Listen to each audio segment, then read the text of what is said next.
పాటల కార్యక్రమాన్ని మనము ముగించుకుందాం. ఈ దిన ఆరాధనా క్రమంలో తదుపరి భాగంలోనికి మనము కలిసి ముందుకు నడుద్దాం. ఈ సమయమందు పరిశుద్ధ గ్రంథంలో నుండి దేవుని యొక్క వాక్య భాగాన్ని మనము కలిసి ఉత్తర ప్రత్యుత్తరముగా ధ్యానం చేసి ముందుకు నడుద్దాం. ఈ దిన వాక్య పఠనం కీర్తనల గ్రంథము 87వ కీర్తనల భాగము. అందరము లేచి నిలబడి ఉత్తర ప్రత్యుత్తరంగా ఈ మాటల్ని ధ్యానం చేద్దాం. కీర్తనలు 87 మొదటి నుండి. ఆయన పట్టణపు పునాది పరిశుద్ధ పర్వతముల మీద వేయబడి ఉన్నది.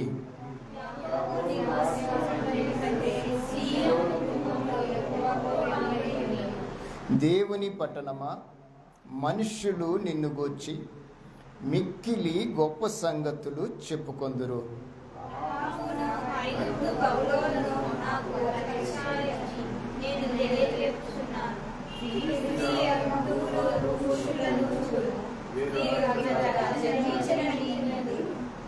ప్రతి జనము దానిలోనే జన్మించెననియు, సర్వోన్నతుడు తానే దాన్ని స్థిరపరిచెననియు సియోను గూర్చి చెప్పుకొందురు.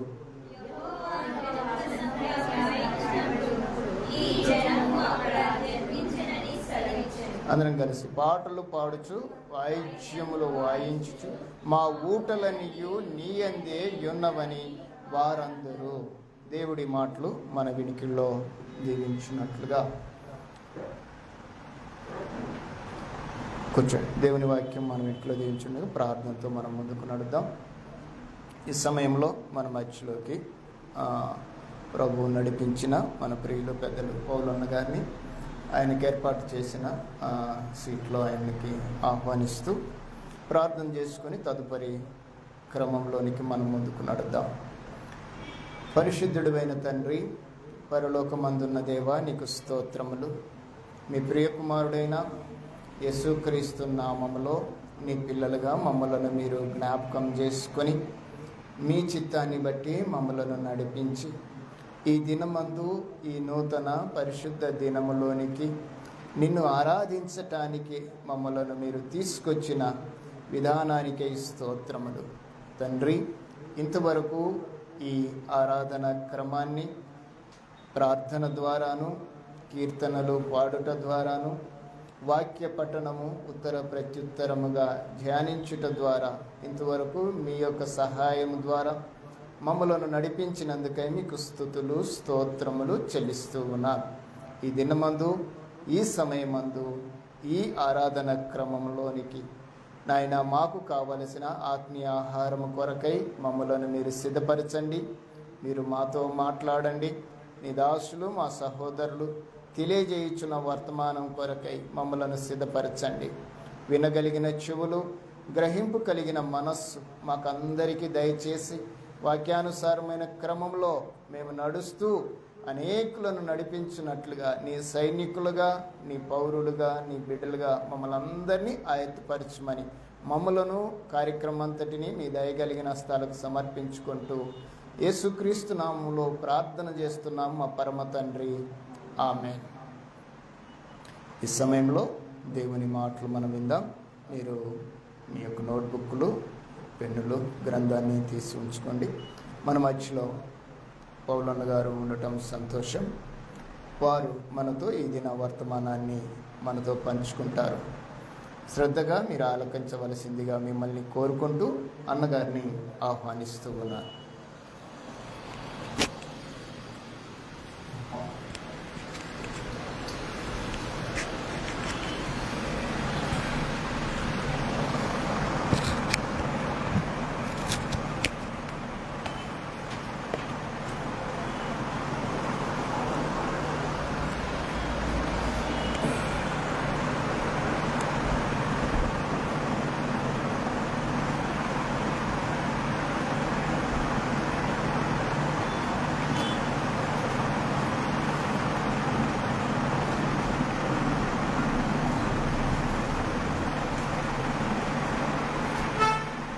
దేవునికి స్తోత్రములు. చేరి వచ్చిన మీ అందరికీ ప్రభుపేట వందనాలు తెలియపరుస్తున్నాను. మనం ప్రార్థన చేసుకుని వాక్య పరిచయంలోకి వెళ్దాం. ప్రేమ నమ్మకం గల మా ప్రియపరులకు తండ్రి, మీ ఉన్నతమైన శ్రేష్టమైన బట్టి ప్రభు, ఈ ప్రభుత్వంలో పరిశుద్ధంలో మీ పాస్తలు బిడ్డలతో చేరి మీ స్తుతులు స్తోత్రములు చెల్లిస్తున్నాను. ఆరాధనకు యోగుడు, స్తుతులకు కారణభూతుడు, పరిశుద్ధుడు, పవిత్రుడు, నిష్కలంకుడు, నిందారహితుడు, పాపుల్లో చేరక ప్రత్యేకించబడిన ప్రధాన యాజకుడు అని మేము స్తుతిస్తున్నాం.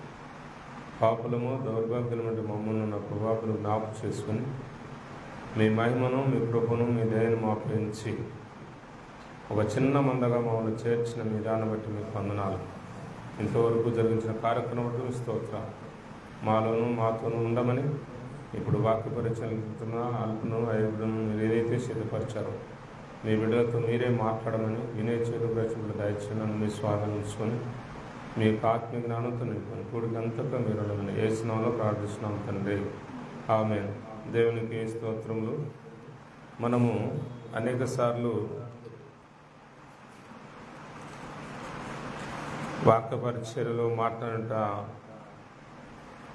వాక్యం గురించి మనం తెలుసుకుందాం.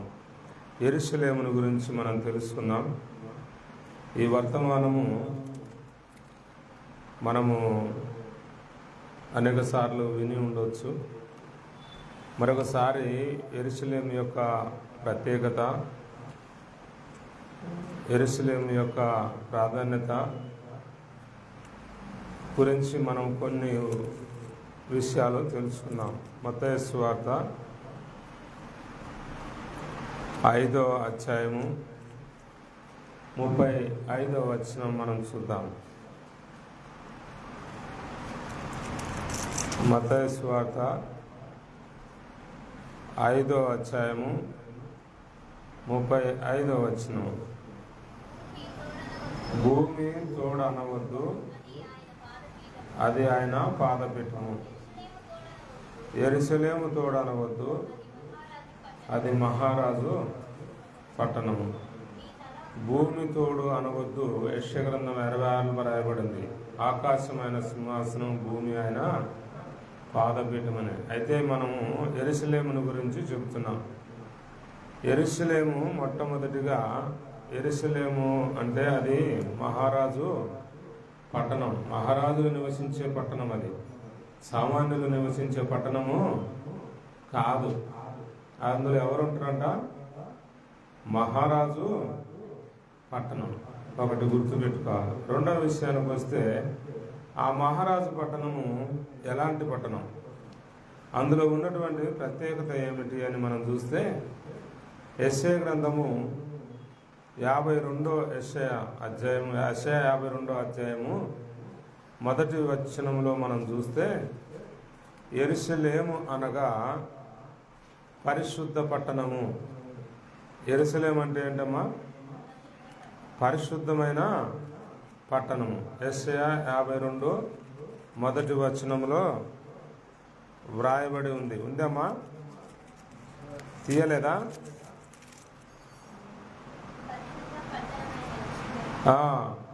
యెరూషలేము అనగా పరిశుద్ధ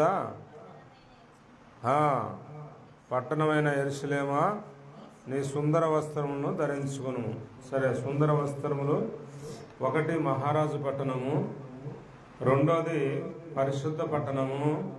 ఆ పట్టణంలో నివసించేవారు ఏ వస్త్రాలు ధరించుకుంటారంట? సుందరమైన వస్త్రాలు ధరించుకుంటారు. అయితే ఆ పట్టణంలో ఎవరికి అర్హత ఉంది మనం తెలుసుకోవాలి. ఏమ్మా? యెరూషలేము అంటే మహారాజు పట్టణమని, అది ఒక పరిశుద్ధ పట్టణమని, అందులో ఉండేవారు సుందరమైన వస్త్రాలు ధరిస్తూ ఉంటారు. ఇది ఒక ప్రత్యేకత. అంటే అందులో ఇట్లాంటి బట్టలు దొరుకుతుండేవారు, ఇలాంటి ఆలోచనలు చేసేవారు అందులో ఉండేదానికి నివాసం లేదు, అర్హత లేదు. పరిశుద్ధులకు అందులో అర్హత, పరిశుద్ధమైన వస్త్రాలకు అర్హత. అందరూ రాజులుగా ఉండేటువంటి పట్టణం అది. యోవేలు రాసినటువంటి 2వ అధ్యాయం 32వ వచనంలో ఎవరు అందులో కనబడతారు? ఆ పరిశుద్ధమైన పట్టణంలో ఎవరు కనబడతారు? యోవేలు రాసినట్టు యోవేలు 2వ అధ్యాయం 32వ వచనం చూడండి. మీరు తొందరగా తీస్తే మీరు రాసుకోవాలా, చదవాలా, వినాలా? యోవేలు 2వ అధ్యాయము 16వ వచనం చూడండి. 32 చూడండి ముందు.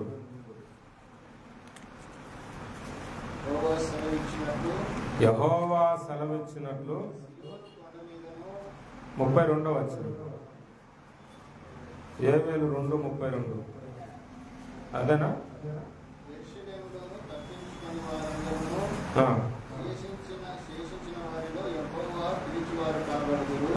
యెహోవా పిలిచిన వారు కనబడతారు.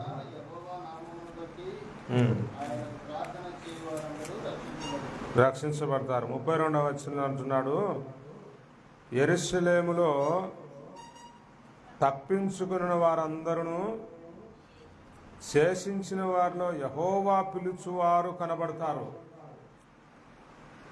యెహోవా పిలుచువారు యెరూషలేములో కనబడతారు. అంటే లోకంలో నుంచి తప్పించబడిన వారు, రక్షించబడిన వారు, యెహోవా చేత ఏర్పరచబడిన వారు, యెహోవా పిలుచుకున్న వారు అందులో కనబడతారని ఉంది.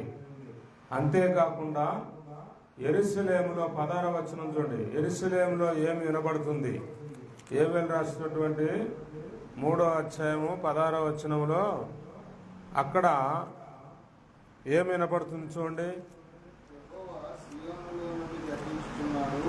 3వ అధ్యాయము 16వ వచనంలో యెహోవా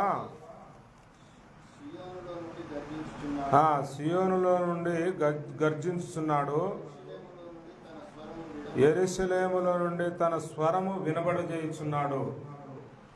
దేవుని యొక్క స్వరము యెరూషలేములో వినబడుతూ ఉందని దేవుని వాక్యం ద్వారా హెచ్చరిస్తున్నాం. ఇప్పుడు చూడండి ఎన్ని మాటలు వచ్చాయి. వరిష్ఠి మహారాజు పట్టణము, అది పరిశుద్ధమైన పట్టణము. అందులో సుందర వస్త్రములు ధరించుకుంటారు. అందులో యెహోవా పిలిచిన వారు మాత్రమే అందులో కనబడతారు. ఆ తర్వాత అక్కడ యెహోవా స్వరము వినబడుతూ ఉందని దేవుని వాక్యం ద్వారా హెచ్చరిస్తున్నాం. అంతేకాకుండా యెషయా 40 అధ్యాయం 9వ వచనంలో అక్కడ ఇంకా దేవుని యొక్క అక్కడ అన్ని ప్రత్యేకతమే. ప్రతి విషయాన్ని మనం గమనించినట్లయితే యెరూషలేము దేవుడు నివసించే స్థలం, దేవుడు ఉండేటువంటి సంఘం. యెరూషలేము అనగా దేవుని సంఘం, దేవుడు ఏర్పరచుకున్నవారు, దేవుడు పిలుచుకున్నవారు. యెషయా 40 అధ్యాయం 9వ వచనంలో చూడండి, చదవండి అమ్మా, తీస్తే మీరు త్వరగా చదువుతుండాల. సియోను ప్రకటించున్నదానా, ఉన్నత పర్వతములు ఎక్కుము, యెరూషలేమా ప్రకటించుచున్నదానా సువార్తను. యెరూషలేం అంటే యెరూషలేములో ఏం ప్రకటించబడుతుంది? సువార్త, దేవుని వాక్యం ప్రకటించబడుతుంది, దేవుని యొక్క బలము ప్రకటించబడుతుంది. అంతేకాకుండా భయపడక ప్రకటించమంటుంది. ఏమంటుంది యెరూషలేములో చూడండి 49వ వచనంలో, ఒకటి సువార్త ప్రకటించబడుతుంది, బలముగా ప్రకటించబడుతుంది, భయపడకుండా ప్రకటించమంటుంది. యెరూషలేములో ఏమి ఉంటాయి? మహారాజు అంటే యేసుక్రీస్తు ప్రభువారు, ఆయన పరిశుద్ధుడు. ఆ పట్టణం కూడా పరిశుద్ధం, సంఘం, సంఘానికి సాదృశ్యం. ఇక్కడ ఇది దేవుని సంఘం, ఇది ఒక యెరూషలేం చిన్న సంఘం. ఇందులో ఏమైనా పడుతుంది? దేవుని యొక్క సువార్త ప్రకటించబడుతుంది, దేవుని స్వరం వినబడుతుంది. అంతేకాకుండా యెషయా గ్రంథం 52:9లో యెరూషలేమును విమోచించెను, దేవుని యొక్క సంఘాన్ని విమోచించాడు. ఆయన పరిశుద్ధ రక్తం చేత విమోచించి ఒక సంఘాన్ని ఏర్పరిచాడు. అందుకు యెరూషలేము అని పెట్టాడు, పరిశుద్ధ పట్టణం. అంతేకాకుండా మనం చూస్తే యెషయా గ్రంథంలో అనేక విషయాలు ఉంటున్నాయి. 44వ అధ్యాయము 26వ వచనం మనం చూస్తే శ్రేష్టమైనటువంటి ఒక మాట వ్రాయబడింది. 26వ వచనం 44:26 అంటుంది 3వ లైన్లో, యెరూషలేము నివాస స్థలమగుననియు యూదా నగరును గూర్చి అవి కట్టబడననియు. యెరూషలేము దేవుని బిడ్డలకు నివాస స్థలము. దేవుడు పిలుచుకున్న వారు అందులో కనబడతారు. యెరూషలేములో దేవుని రక్తం చేత విమోచించబడిన వారు పరిశుద్ధులు అంటారు. అంతేకాకుండా మనం చూస్తే యెరూషలేములో ఉండువారు ఎలా ఉంటారు? యెరూషలేములో నివసించేవారు దేవుని సంఘంలో, దేవుని గృహంలో, దేవుని రాజ్యంలో ఉండేవారు ఎలా ఉంటారు అని అంటే, ఇర్మియా రాసినటువంటి 33వ అధ్యాయము 16వ వచనం మనం గమనించినట్లయితే, యెరూషలేములో ఉండేవారు సురక్షితముగా ఉంటారంట. ఇర్మియా 33:16లో యెరూషలేములో నివసించేవారు సురక్షితముగా ఉంటారు. తీసిండ్రమ్మా. ఆ దినములలో యూదావారు రక్షించబడతారు, దేవుని స్తుతించేవారు రక్షించబడతారు. యెరూషలేము నివాసులు సురక్షితముగా ఉంటారు. దేవుని వాక్యం చూడండి, ఇవన్నీ మీరు గమనించాలా. దేవుని సంఘంలో సురక్షిత ఉంది, రక్షణ ఉంది, కాపుదల ఉంది, భద్రత ఉంది. ఎక్కడ లేని భద్రత దేవుని సంఘములో ఉంది. యెరూషలేము దేవుని సంఘము, యెరూషలేము దేవుని పట్టణము, యెరూషలేము దేవుడు నివసించే స్థలము, యెరూషలేము పరిశుద్ధమైన పట్టణము. యెరూషలేములో ఆయన స్వరం వినబడుతుంది. యెరూషలేములో ఆయన పిలిచిన వారు కనబడతారు. యెరూషలేములో సువార్త ప్రకటించబడుతుంది. యెరూషలేములో బలముగా ప్రకటించబడుతుంది. సువార్త నార్మల్గా ఉండదు. శక్తి చేత, బలము చేత, ఆత్మ చేత ప్రకటించబడుతుందని దేవుని వాక్యం చెబుతుంది. అక్కడ భయం అనేది ఉండదు. పాటలు కూడా పాడుతుండే, భయము లేదుగా, దిగులు లేదుగా. అమ్మా ఉందా? అలా భయపడక ప్రకటించబడుతుంది. లాస్ట్ చూస్తే అక్కడ సుందర వస్త్రములు ధరించుకుంటారు. అక్కడ సురక్షిత ఉంది, రక్షణ ఉంది, సురక్షితముగా ఉంటారు. అది మనకు నివాస స్థలము, మనం నివసించే చోటు. ఎందుకంటే మనం విమోచించి అక్కడ నిలబెట్టాడు. యెరూషలేములో అలా ఉంటుంది. అంతేకాకుండా యెషయా 66:13వ వచనంలో మనం చూస్తే, ఒకని తల్లి వారిని ఆదరించినట్లుగా నేను మిమ్మును ఆదరించదను, యెరూషలేములోనే మీరు ఆదరించబడతారు. ఎక్కడ ఆదరణ ఉంటుంది? ఎక్కడ నెమ్మది ఉంటుంది? ఎక్కడ లేదు. అక్కడ ఖచ్చితంగా చూస్తున్నాడు. మీరు ఎక్కడ ఆదరించబడతారంటే యెరూషలేములోనే ఆదరణ ఉంది. దేవుని పాదపీఠం దగ్గరనే ఉంది. భూమితోడు అనవద్దు, అది దేవుని యొక్క పాదపీఠము. యెరూషలేము అనవద్దు, అది మహారాజు పట్టణము. కాబట్టి అక్కడ ఏమేమి దొరుకుతుందంటే మనకు ఒక్కటి, మొట్టమొదటిగా ఏం దొరుకుతుంది మనకు? ఆయన స్వరం వినే భాగ్యం దొరుకుతుంది, ఆయన వాక్యం వినే భాగ్యం దొరుకుతుంది, ఆయన భయం లేకుండా ఉంటుంది, విమోచించబడతాము, పరిశుద్ధముగా ఉంటాము, మనకు నివాస స్థలం ఉంటుంది, మనం అక్కడ సురక్షితముగా ఉంటాము, అక్కడ ఆదరించబడతాము. అంతేకాకుండా మనం చూస్తే యెషయా 65:19లో నేను యెరూషలేమును గురించి ఆనందించదును. దేవుడు కూడా యెరూషలేములోనే ఆయన ఆనందం ఉంది. చూడండి, ఎన్ని విషయాలు మీకు చెప్తూ వచ్చాను. ఇవన్నీ మీరు ఏం చేయాలా? గుర్తుపెట్టుకోవాలా. అందుకని ఈ యెరూషలేమును విడిచిపెడితే ఏం జరుగుతుంది? ఇంకా చాలా విషయాలు ఉన్నాయి. కీర్తన 122:6 వచనంలో చూస్తే మనం చేయవలసిన పని అక్కడుంది. యెరూషలేము కొరకు మనం ప్రార్థన చేయాలి. ఇవన్నీ దేవుడు సమకూర్చినవి. ఇప్పుడు చెప్పినవన్నీ. ఇప్పుడు మనం చేయవలసిన పని ఏంటంటే, యెరూషలేములో మనం ఉండాలంటే, యెరూషలేములో సురక్షితంగా ఉండాలంటే, యెరూషలేములో దేవుని స్వరం వినాలంటే, మనం విమోచింపబడాలంటే, పరిశుద్ధముగా ఉండాలంటే, సుందర వస్త్రము ధరించుకోవాలంటే, మనకు ఆదరించబడాలని మనం అంటే, మనం చేయవలసిన పని ఏంటంటే, అక్కడ యెరూషలేము సురక్షితంగా ఉంటేనే కదా, అక్కడ నెమ్మది ఉంటేనే కదా మనకు నెమ్మది రాబోయేది. మనం ఏం చేయాలంటే, సంఘము కొరకు యెరూషలేము కొరకు మనం ప్రార్థన చేయాలి. కీర్తన 122:6 మనం చూస్తే యెరూషలేము యొక్క క్షేమము కొరకు ప్రార్థన చేయాలి. దేనికోసం ప్రార్థన చేయాలా? సంఘం క్షేమంగా ఉండాలని, అందులో నివసించే వారు సురక్షితంగా ఉండాలని, వారికి నివాస స్థలమై ఉండాలని మనం ఏం చేయాలా? మనకు అప్పగించిన బాధ్యత ఏంటంటే, మనం మనులు మాణిక్యాలు దేవుడు అడగలేదు, కానీ ప్రార్థన మాత్రం మనము చేయమంటున్నాడు. ఒకటి మనం చూస్తే యెరూషలేములో 44 యెషయా గ్రంథం 28 చెబుతుంది, యెరూషలేములో నువ్వు కట్టబడదు అని ఉంది. చూడండి, ఒకటి నివాస స్థలం, నివసించే స్థలము, తర్వాత సురక్షితం ఉంటుంది, తర్వాత ఆదరింపు ఉంటుంది, మనం అక్కడ కట్టబడతామని ఉంది. యెషయా 44:28 యెరూషలేములో నీవు కట్టబడదువు. చూడండి, మన జీవితానికి ఒక ఆకారాన్ని, ఒక స్థిరమైన జీవితాన్ని ఆయన కల్పిస్తాడు. మనల్ని నిలబెడతాడు, మనల్ని స్థిరపరుస్తాడు, మనకు ఒక విలువనిస్తాడు.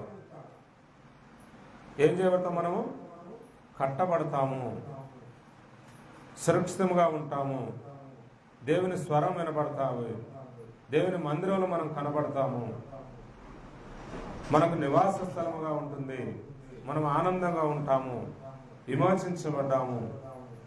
ఆ తర్వాత ఒకని తల్లిని పోల్చాడు. ఒకని తల్లి ఒకని ఆదరించినట్లుగా నేను మిమ్మల్ని ఆదరించదును. ఆ ఆదరణ, ఆదరింపు, ఆ ప్రేమ, ఆ దయా కనికరం ఎక్కడ లేదు, కానీ యెరూషలేములో మాత్రమే ఆదరించబడదు. మాత్రమే. మనం ఏమైనా బాండ్లు రాస్తే 10,000 మాత్రమే, 20,000 మాత్రమే, ఇంతవరకు మాత్రమే రాయబడతాం. అట్టనే మనకు మాత్రాలు ఇక్కడ ఉన్నాయి. మాత్రమే ఆదరించబడతామని దేవుని వాక్యము ఆదరించబడదురు అంటుంది. అందుకని మనం చేయవలసిన పని ఏంటంటే, యెరూషలేము యొక్క క్షేమం కొరకు, కీడు కొరకు కాదు, క్షేమం కొరకు, సంఘం క్షేమంగా ఉండాలి, విస్తరించాలి, బలపరచబడాలి, అభివృద్ధి చెందాలి, దేవుడి మహిమ చెందాలి, దేవుడు ఆనందించాలి. విన్నటువంటి వాక్యాన్ని సువార్త ప్రకారంగా మనం ఉండాలి. అలా చేయకపోతే లూకా సువార్త 10:30 చెప్పినట్లుగా ఒక మనుష్యుడు యెరూషలేములో నుండి యెరికో పట్టణంకు దిగి వెళ్ళుచు అతని జీవితం ఏమైపోయిందంట? దొంగల చేత పట్టబడ్డట్లుగా దేవుని వాక్యం చెబుతుంది. ఇలాంటి ఇన్ని ఆశీర్వాదాలు, ఇన్ని దీవెనలు మనకు యెరూషలేములో ఉంటే మనకు వస్త్రానికి దిగులు లేకుండా చేశాడు. ఆ వస్త్రాలు కూడా ఇలాంటివి కాదు, సుందరమైన వస్త్రాలు, ఎవరు ధరించలేనటువంటి మహిమ వస్త్రాలు. దావీదు అంటాడు, నా గోనె పట్టను విడిపించి నాకు మహిమ వస్త్రాన్ని తొడిగించిదివి, ప్రశస్త వస్త్రాన్ని ఇస్తివి అని దావీదురాజు అంటాడు కీర్తనకారుడు. సురక్షితముగా ఉంచుతాడు. ఇక్కడ ఉంటే భద్రత ఉంది, కాపుదల ఉంది, కట్టబడతాం, పరిశుద్ధముగా ఉంటాం, నెమ్మది కలిగి ఉంటాం, క్షేమంగా ఉంటాం, ఆదరించబడతాం, మనకు నివాసస్థలమైంది. అలా మనుష్యుడు అంటే ఇన్ని విషయాల్లో, ఇంత ఆశీర్వాదాన్ని, ఇన్ని మేళ్ళు మనం విడిచి ఈ యెరూషలేము నుంచి, అంటే దేవుని కనుదృష్టిలో నుంచి మనం పక్కకు వెళ్తే, దేవుడున్న స్థలంలో నుంచి మనం బయటకు వెళ్తే, ఏ విధముగా అయితే ఆ మనుష్యుడు లూకా సువార్త 10:30 చెప్పినట్లుగా, చూడండి, ఒక మనుష్యుడు యెరూషలేము నుండి దిగి యెరికో పట్టణమునకు దిగి వెళ్ళుచు దొంగల చేత కట్టబడ్డాడు. అతని దగ్గర ఉన్నటువంటి డబ్బు డాలకం తీసుకోలేదు, కానీ అతని వస్త్రాలు అపహరించినట్టుగా చెప్తా ఉంది. చాలా విలువైన వస్త్రాలు బైబిల్ చెప్తాను చూడండి. యెరూషలేములో అంత విలువైన వస్త్రాలు. యెరూషలేములో ఉన్నటువంటి వ్యక్తి, దేవుని చేత సురక్షితంగా ఉన్నటువంటి వ్యక్తి ఆ పట్టణాన్ని వదిలి, ఆ సంఘమును వదిలి, ఆ వాక్యాన్ని వదిలి, ఆ నీడను వదిలి, ఆ దేవుణ్ణి వదిలి వెళ్ళగానే దొంగల చేత పట్టబడి అతని దగ్గర ఏం దోచుకోబడ్డాయి? సుందర వస్త్రములు పోయినాయి. అతని దగ్గర ఏమి ఆశించలేదు వారు, అతని ప్రాణం కూడా ఆశించలేదు. అతని వస్త్రాలు అంటే ఆత్మీయ జీవితాన్ని కోల్పోయాడు, విశ్వాస జీవితాన్ని కోల్పోయాడు, పరిశుద్ధ జీవితాన్ని కోల్పోయాడు, ఆదరింపు కోల్పోయాడు. అతను పడిపోయాడు. వెలిగించబడినటువంటి వ్యక్తి, దేవుని చేత పిలువబడినటువంటి వ్యక్తి కోల్పోయాడు, అన్ని పడిపోయాడు, చెడిపోయాడు. ఇప్పుడు తిరిగి కొట్టకలాడుతున్నాడు, ఆదరణ పోగొట్టుకున్నాడు, నివాస స్థలం పోగొట్టుకున్నాడు, గాలి చెదరగొండ పొట్టులాగా ఉంటున్నాడు. త్రోవలో ఉన్న వ్యక్తి త్రోవ పక్కలో ఉన్నాడు, దిగిపోయాడు, పడిపోయాడు. దిగిపోవడానికి కారణం పడిపోవడం, లేపడానికి కారణం హెచ్చింపు జీవితం. ఇతడు హెచ్చింపులో ఉన్నాడు. పడిపోవడం అంటే, దిగిపోవడం అంటే కిందికి వెళ్ళిపోవడం, ఉన్నతమైన స్థితి నుంచి తగ్గించబడ్డాడు. చూడండి, అలాంటి స్థితి మనం తెచ్చుకోకూడదు. అలాంటి వాడిని కూడా మన ప్రియ ప్రభు ప్రేమిస్తూ ఉన్నాడు, ప్రేమించాడు. అక్కడ అతని గాయములు కట్టాడు, మన గాయములు కూడా కట్టాడు. పరిశుద్ధమైన యేసు ప్రభు ప్రేమ, శాశ్వతమైన ప్రేమతో ప్రేమించేవాడు. అతని గాయములు కట్టాడు, పూటకాని గుడులు అంటే సేవకులకు అప్పగించాడు. తిరిగి వాక్యం ప్రకటించబడ్డాలి, తిరిగి రక్షణ ఇచ్చాడు. లోబడనులను ప్రజల కోసం దినమెల్లా నా చేతులు చాపుతూ ఉన్నా. చూడండి, ఇన్ని మేళ్ళు దేవుడు ఇస్తే అవి పోగొట్టుకొని ఆ మనుష్యుడు కానీ మనము కానీ పడిపోయిన స్థితిలో ఉంటున్నాం. ఆనందాన్ని కోల్పోయాడు, ఆశీర్వాదం కోల్పోయాడు, ఆరోగ్యం కోల్పోయాడు, అభివృద్ధి కోల్పోయాడు, నిలబడలేని స్థితిలో ఉన్నాడు, ఇటు పడిపోయాడు. అతనే ఒకరికి సాయం చేసేవాడు, ఈరోజు సహాయం కరువు అయిపోయింది. అతడి దిక్కుదోసిన పరిస్థితిలో ఉన్నాడు. కాబట్టి అలాంటి స్థితిలోకి రాకుండా అదే మనం అంటున్నాడు, యెరూషలేము క్షేమము కొరకు. యెరూషలేము క్షేమం అంటే యెరూషలేములో ఉండేవారి కోసం, సంఘం బలపడాలని, విమోచించబడిన వారు, దేవుడు ఏర్పరచుకున్న వారు, చైన్ సిస్టంలో ప్రార్థనలో క్షేమం ఉంది, ప్రార్థనలో సంతోషం ఉంది, ప్రార్థనలో ఫలితం ఉంది, ప్రార్థనలో ఉపయోగం ఉంది, ప్రార్థనలో దేవుడు ఉంటాడు, దేవుడు వింటాడు. ప్రార్థన ఆలకించువాడా నా మనవులన్నీ దేవుడు. 20వ కీర్తన, నీ ప్రార్థనలు నేను సఫలపరచదను అంటున్నాడు. నువ్వు నాకు మొరపెట్టు, నేను ఉత్తరం ఇస్తాను. క్షేమం కొరకు మనం ఏం చేయాలంట? ప్రార్థన చేయాలి. అంతేకాకుండా యెరూషలేమా నిన్ను ప్రేమించేవారు వర్ధిల్లుతారు. దేవుని సంఘమును ప్రేమించేవారు, దేవుని బిడ్డలను ప్రేమించేవారు దేవుని ప్రేమించినట్టు. అందుకనే 91వ కీర్తన 14వ వచనంలో అంటున్నాడు, అతడు నన్ను ప్రేమిస్తున్నాడు కనుక నేను అతన్ని తప్పించదను. ఏం చేస్తాడు? ప్రేమిస్తే, యెరూషలేమును ప్రేమిస్తే ఆయన తప్పిస్తాడు, దీర్ఘాయుస్సునిస్తాడు, ఆయన ఆదరిస్తాడు అంటున్నాడు. అతను మొర వింటాను అంటున్నాడు, కీర్తనకారులో రాయబడింది. మరి ఈ విధంగా అంటున్నాడు, మనం చేయవలసిన పని ఏంటంటే, యెరూషలేములో ఇన్ని దీవెనలు మనకున్నాయి. చుట్టూ ఆయన కవచం ఉంచాడు, సురక్షిత ఉంచాడు, మంచి బట్టలను ఇచ్చాడు, మంచి ఆరోగ్యం ఇచ్చాడు, మంచి ఆహారాన్ని ఇచ్చాడు, మంచి ఒక ఇల్లునిచ్చాడు, మంచి సంఘాన్ని ఇచ్చాడు, మంచి సేవకుని ఇచ్చాడు. ఏ కొరత లేకుండా ఆదరిస్తున్నాడు, పిలవగానే పిలుస్తూనే పలుకుతూ ఉన్నాడు. అలాంటి ఆధిక్యతను, ఆశీర్వాదను పోగొట్టుకుని మనం ఏ స్థితిలో ఉన్నాం? దిగిపోయారు. తప్పిపోతే దిగిపోతాం, పడిపోతాం, నష్టపోతాం. అందుకనే ప్రకటన గ్రంథం 2వ అధ్యాయం 5వ వచనంలో అనేక సార్లు చెబుతుంటాం, నువ్వే స్థితిలో పడిపోయే వాటిని జ్ఞాపకం చేసుకుని మారు మనసు పొందమని. మారు మనసు పొందితేనే సరి, లేకపోతే నేను నీ వద్దకు వచ్చి నీ దీపస్తంభాన్ని తీసివేస్తాను అంటున్నాడు. ఈ మధ్యాహ్న సమయంలో ప్రభువైన యేసుక్రీస్తు వారు హెచ్చరిస్తున్నాడు, మనం చేయవలసిన పని ఏంటంటే, సంఘము కొరకు, కుటుంబాల కొరకు, దేవుని బిడ్డల కొరకు, దేవుని సేవ కొరకు, దేవుని స్వరం కొరకు మనం ఏం చేయాలా? ప్రార్థన చేయాలి. అలా చేస్తే ఆయన ప్రేమించినట్లు. ఆయన ప్రేమించేవారు ఎలా ఉంటారంటే వర్ధిల్లుతారు. ప్రతి మనిషి ఆశించేది ఏంటి? వర్ధిల్లడం, వృద్ధి చెందడం, అభివృద్ధి కోసం, ఫలితం కోసం ఎదురు చూస్తారు. అలా ఫలించాలి అంటే, క్షేమంగా ఉండాలంటే ప్రార్థన చేయాలి, యెరూషలేమును ప్రేమించాలి. అంతేకాకుండా ఆయన ప్రాకారములో నెమ్మది కలుగుతుంది, ఆయన నగరులో క్షేమము ఉంటుంది. చూడండి, మనము యెరూషలేము గురించి అనేక విషయాలు తెలుసుకున్నాం. ఎన్ని విషయాలు తెలుసుకున్నాం చెప్తారమ్మా? ఇప్పుడు ఎన్ని విషయాలు చెప్పాను? ఏమా రాసుకున్నారా?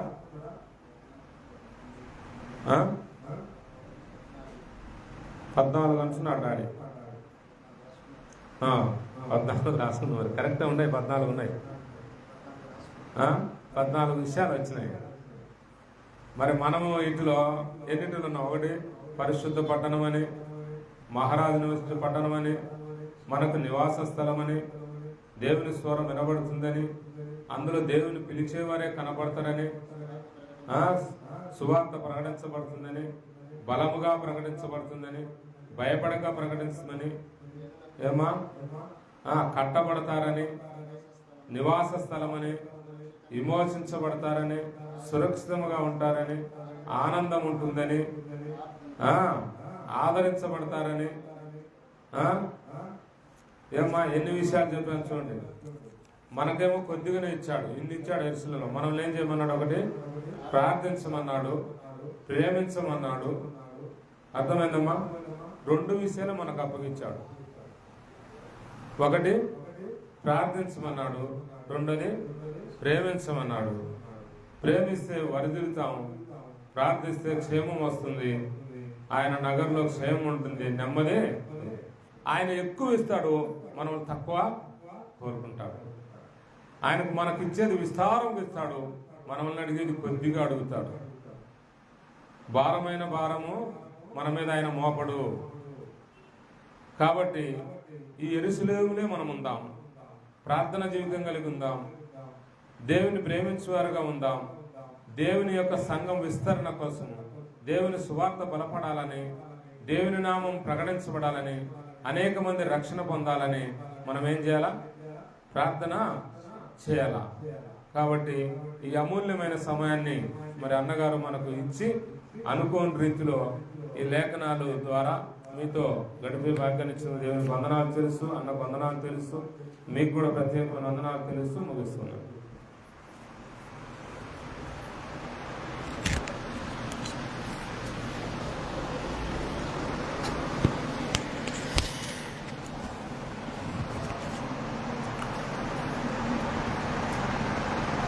అన్న ఇక్కడ కూర్చో, అన్న ఇక్కడ కూర్చో.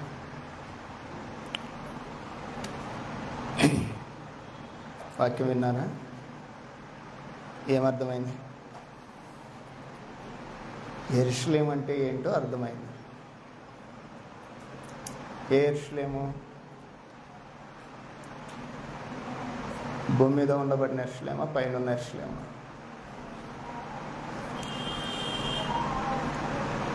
చాలా ప్రాముఖ్యమైన విషయాలు. యెరూషలేము అంటే దేవుని సంఘము, అంటే మనమే. ఇందులో ఏముండాలనో, ఏముంటే వాక్యానుసారము గ్రంథంలో రాయబడింది. దీని కొరకు మనమేం చేయాలనో కూడా రాయబడింది. చాలా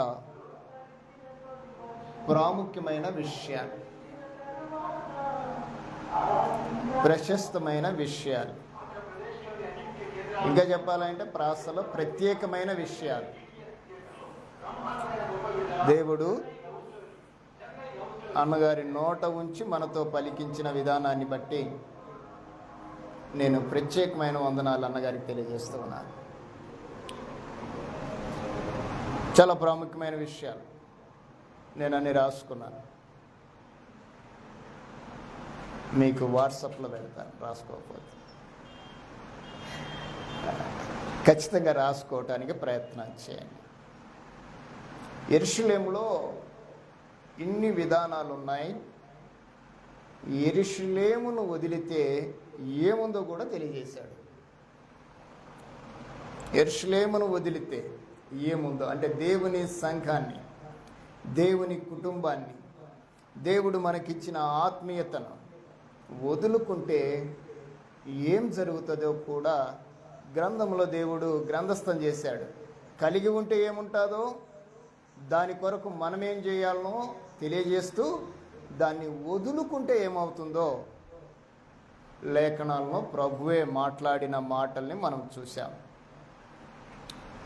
లూకా సువార్తలో ఈ అధ్యాయము చాలా ప్రాముఖ్యం. 10వ అధ్యాయం అంటే ఒక అధ్యాయం ప్రాముఖ్యమని కాదు, ఈ సందర్భము చాలా ప్రాముఖ్యం. అది చాలా ప్రత్యేకమైంది. జరిగినవి 5 సంభవాలు అయితే, విడిచి వెళుతున్నప్పుడు జరిగే సంభవాలు 5 అయితే, ఆ జరిగిన వాటిని మరలా కట్టడానికి ప్రభువు 10 అనుభవాల్ని మనిషికి ఇచ్చాడు. యెరూషలేమును విడిచి వెళితే జరిగే అనుభవాలు 5. మీరు తర్వాత ఈ పాయింట్ వైజ్గా రాసుకోవడానికి ప్రయత్నం చేయండి. యెరూషలేమును విడిచిపెడితే ఏం జరుగుతుంది? మొదటిగా ఆత్మీయతలో నుండి దిగిపోతాం, దొంగల చేతిలోకి పట్టబడతాం, దోచుకొనబడతాం, కొట్టబడతాం, కొన ప్రాణముతో ఊసలాడతాం. బ్రతికితే బ్రతకడం, లేకుంటే నరకం. దిగిపోతే జరిగే నష్టము, కష్టము, శ్రమ, వేదన. అయితే దేవుడు అలాగ దిగిపోతున్న వారిని చూసి తన ప్రేమను చూపించాడు, తన ప్రేమను వెల్లడిపరిచాడు. అందుకే ఆయన మంచి సమరయుడిగా దిగిపోతున్నా, పడిపోతున్నా ప్రతి వారిని మరలా లేపటానికి 10 అనుభవాల్ని తన ప్రజలకు తెలియజేయడానికి ఇష్టపడుతున్నాడు. ఎందుకంటే ఆయన ప్రేమించిన పిల్లలు. యెరూషలేము ఎలాగ ఉండాలనో తాను డిజైన్ చేశాడు.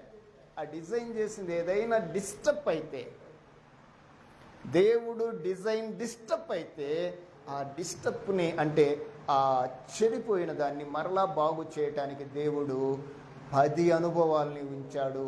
అవి మనం గుర్తుపెట్టుకోవాలి. నేను గబగబ చెప్తాను, రాసుకోండి. పడి ఉన్న చోటం అంటే యెరూషలేము నుంచి దిగిపోతే మొదటిగా ఏమైపోతామంటే పడిపోతాం. క్షమించండి, దిగి వెళుతున్న స్థలములో జరిగే సంభవాలు ఏమేమి జరుగుతాయి? దిగి వెళ్ళటం, దొంగల చేతిలో చిక్కటం, దోచుకొనబడటం, కొట్టబడటం, కొన ప్రాణంతో వదిలివేయబడటం. ఇవి జరుగుతాయి. వీటిని రెక్టిఫై చేయడానికి ప్రభు చేసిన పని చూడండి. పడి ఉన్న చోటుకు వచ్చి, మనం ఎక్కడ పడిపోయామో అక్కడ నుంచి మనల్ని లేపటానికి ప్రభువే వస్తాడు. పడి ఉన్న చోటుకు వచ్చి, మొదటి అనుభవం. అతనిని చూచి, రెండవ అనుభవం. జాలిపడి, అతని మీద జాలిపడి దగ్గరకు పోయి నూనెను ద్రాక్షరసముతో గాయములను కట్టి తన వాహనం మీద ఎక్కించుకొని, దిగిపోతున్న మానవుణ్ణి దేవుడు మరలా తన వాహనం మీద, జాగ్రత్తగా వినండి, పడిపోయిన మానవుణ్ణి మరలా తన సంఘములోనికి ఎక్కించటానికి, దిగిపోయిన వాడిని ఎక్కించి